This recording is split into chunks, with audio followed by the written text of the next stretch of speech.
ఆంధ్రతో పోల్చుకుని తెలంగాణ ముందుందంటారా? లేదంటే ఆంధ్రానే ఇంకా ముందుకు వెళ్ళొచ్చు అంటారా? లేదు, తెలంగాణ ముందుంది ఆంధ్ర కన్నా. ఇక్కడ ప్రాంతీయ పార్టీలు లేవు కదా, అక్కడ ప్రాంతీయ పార్టీలు ఉన్నట్టున్నాయి కదా, రెండిట్లకి తేడా ఏం చూసారు మీరు?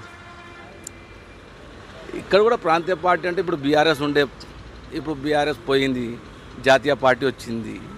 ఇక అక్కడ రెండు కూడా ప్రాంతీయ పార్టీలే ఉన్నాయి. ఇక ఎవరు వస్తారో చూడాలి అక్కడ. ప్రాంతీయ పార్టీ ఉంటే తొందరగా అభివృద్ధి అవుతుందా, లేకపోతే జాతీయ పార్టీలను తొందరగా అభివృద్ధి అవుతుందా? జాతీయ పార్టీ ఉంటే ఏంటంటే సెంటర్ నుంచి ఫండ్స్ ఎక్కువ రిలీజ్ అవుతాయి. ఇక ప్రాంతీయ పార్టీ అంటే దాంట్లోనే సర్దుకోవాలి వాళ్ళు అట్లా. ఓకే అండి, థ్యాంక్స్ అండి. అంటే ఇప్పుడు ఆంధ్ర తెలంగాణ హాట్ ఉందంటారా? టీఎస్ ఎలక్షన్ ఆట, ఆంధ్ర ఎలక్షన్ ఆట? నాకు తెలుసుకోవాలని మాత్రం ఆంధ్ర ఎలక్షన్ తెలుసుకోవాలని ఉందన్న. అంటే ఇప్పుడు సెంట్రల్లోని బీజేపీ ఉంది, మీ స్టేట్లో కాంగ్రెస్ ఉంది. మరి రెండిట్లకి మీకు ఏమైనా రావడానికి సెంట్రల్ నుంచి మనీ రావాలన్నా మీకు ఇబ్బంది అవుతుంది కదా, అట్లా మీరు ఏమన్నా? ఏముండదు, అది వాళ్ళ కోఆపరేషన్ బట్టి ఉంటుంది. అంతేగాని మీకు స్టేట్లో సెంట్రల్లో సంబంధం లేదంటారు, అంటే ఏ పార్టీ ఎక్కడ వచ్చినా పర్లేదంటారు. స్టేట్లో సెంట్రల్లో బీజేపీ వస్తే బెటరా, లేదంటే కాంగ్రెస్ వస్తేనే మీకు యూజ్ ఉంటుందా? బీజేపీ.